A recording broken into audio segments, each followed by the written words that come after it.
Ever feel like chess strategy is just this massive tangled web? You see the moves maybe, Yeah. but the big picture, the roadmap, it feels missing. Totally, like you're lost in the details. Exactly. Well, today we're digging into Rock Solid Chess Volume 1 by Mhm. Sergei Tivyakov and Yulia Gokmulit. We're basically trying to grab Tivyakov's compass. And find that roadmap. All right, our mission is to zero in on his core idea, Yeah. how incredibly vital pawn structures are. You know, those little guys. Apparently they're key. Yeah, and it's not just for grandmasters, right? The book suggests that whether you're fairly new to chess or you've been playing for years, getting a handle on these pawn formations can seriously boost your game. We're not just talking about how pawns move, are we? No, no, way beyond that. It's about the strategy, the whole framework Tivyakov builds around them, the hidden potential. And the book itself, it draws from a lot of places. Tivyakov and Gokulit analyze their own games from legends. Right, classic examples. Plus, they show how these ideas pop up in different openings, And there's this whole angle on human strategy versus computer crunching, too. which is super relevant today. So it's like a mix of practical tips and insights into how strong players actually think. Absolutely. And to really get Tivyakov's perspective, you kind of have to look at where he comes from, intellectually speaking. You mean the Soviet chess school? Anna Ushanina mentions that in the foreword. Exactly. Back then, the focus was heavily on deep strategic understanding, positional play, especially the nuances of pawns. It was all about intuition long before engines took over. So understanding the why of a position, not just the computer evaluation. Precisely. And Tivyakov, he says in the introduction, he sees his work as carrying on that tradition. He even mentioned the Boris Lotnik's work as an influence. So he's trying to keep that classical strategic thinking alive. Yeah, in this age of, computers everywhere, he focuses on pawn structures that maybe don't get the spotlight they deserve today. Like what specifically? Things like pawn majorities having more pawns on one side. Doubled pawns, which everyone thinks are just bad, but he shows the upside. Okay. And controlling the sender with semi-open or fully open files, even setups like the double fianchetto, he digs into all of these. And Ushanina suggests that understanding these patterns actually helps you make sense of computer moves, too. Right. It's like the computer says, play this, but Tivyakov's ideas help you understand the underlying human logic, the pattern the engine is seeing. Bridging the gap. Yeah. And Jordan Van Forest talks about training with Tivyakov, saying Sergei hammered home these core principles, especially pawn structures. Thing is, engines just calculate but don't understand like a person. Okay, so the principles are vital. But, I mean, computers have changed everything. How does Tivyakov deal with that reality? Well, he's realistic. He points out the obvious difference, right? Human intuition versus raw calculation speed. We can't compete on speed. So he argues, humans should focus on what we can do well. Understanding general principles, using our intuition, building on experience, especially against those computer-prepped opening lines. Yeah, he mentions a game 4, with this surprising 3-point F5 move in the Sicilian. Try to out-prepare an engine seems tough. It's often a losing battle for most players, and he makes another key point. When your king's under attack, mistakes become much, much more costly. Right. Your opponent might suddenly need to find perfect computer play, as he calls it, just to survive. Right. He shows this position after 18.g4, where one slightly off move is just disaster, according to the engine. So it's definitely not about just memorizing computer lines. Not at all. He really hammers this home. Understanding why the engine suggests a move is critical. He dislikes those books that just list moves. Like his example of QB8, that prophylactic move. Exactly. Knowing the engine likes QB8 is useless unless you get why.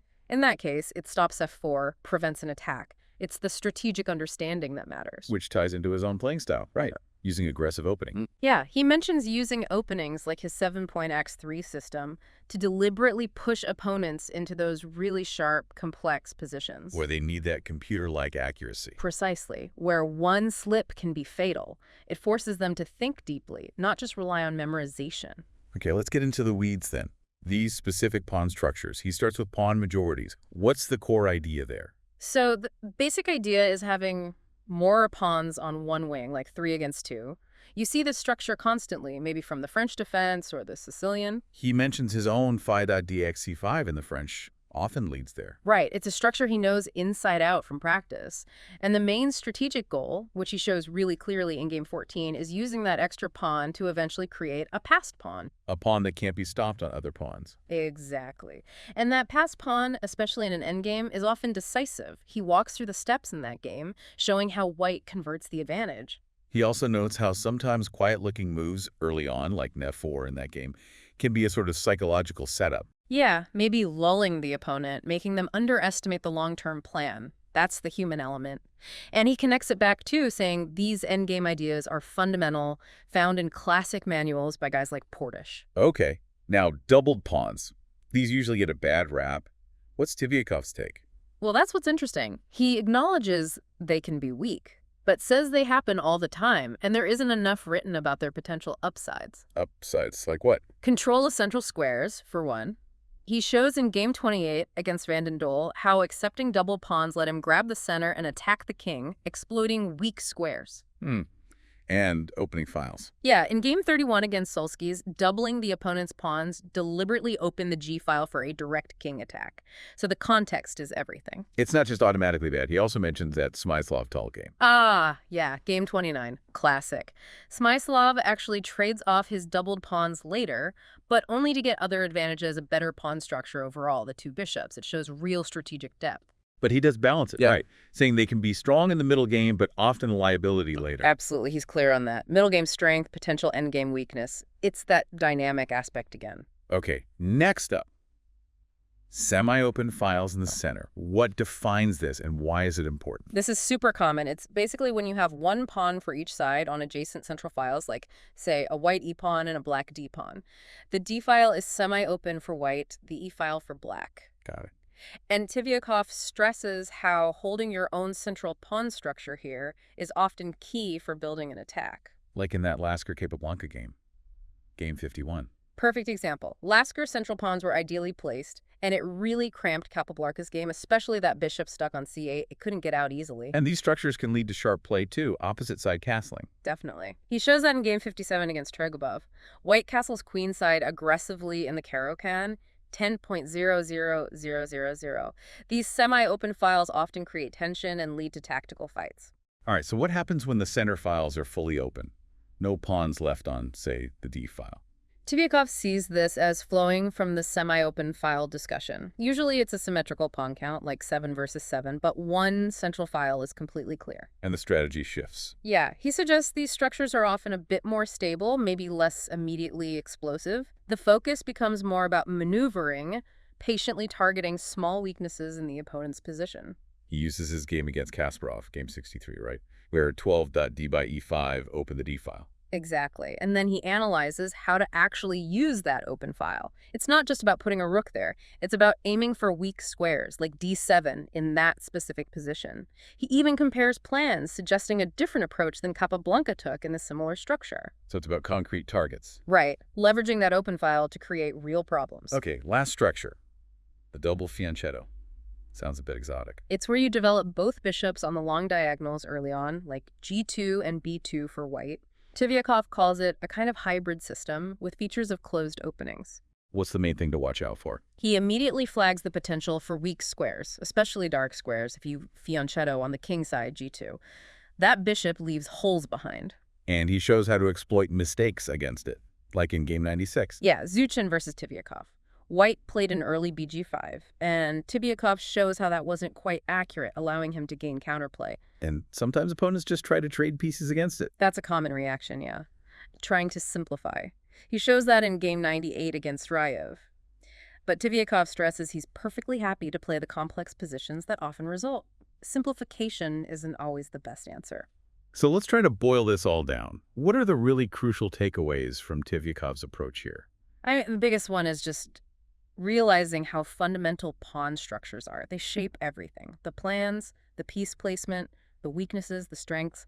It's the skeleton of the position. And understanding this helps bridge the gap between human intuition and computer analysis. Definitely. It gives you the why behind the moves, whether human or engine.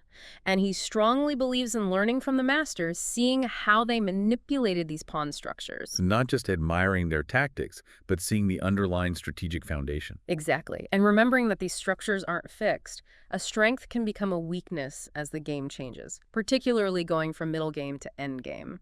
So for anyone listening, the advice is start really looking at the pawns in your own games when you study. Absolutely. Pay attention to the pawn formations. What majority is there? Are there doubled pawns? Open files? It unlocks a whole new layer of understanding. It's about seeing that underlying framework you mentioned. Precisely. Moving beyond just the pieces to see the structure they operate within. This has been fascinating. And it really feels like we've just, skimmed the surface of what's in rock-solid chess. He focuses so much on pawns here in Volume 1. Yeah, and the book itself mentions more to come, like digging into the advantage of the two bishops. There's clearly a lot more strategic ground Tibiakov wants to cover. It's a really valuable way to think about chess building from the ground up, starting with those pawns. Encourages a more principled approach, maybe less purely calculation-based, more understanding. So here's something to think about. Now that you've heard how understanding pawn structures can reveal these deep strategic secrets, what new questions does that raise for you about the quiet, maybe underestimated power of the pawns on your own chessboard? Makes you want to go back and look at your games differently, doesn't it? Definitely. Time to see those pawns in a new light.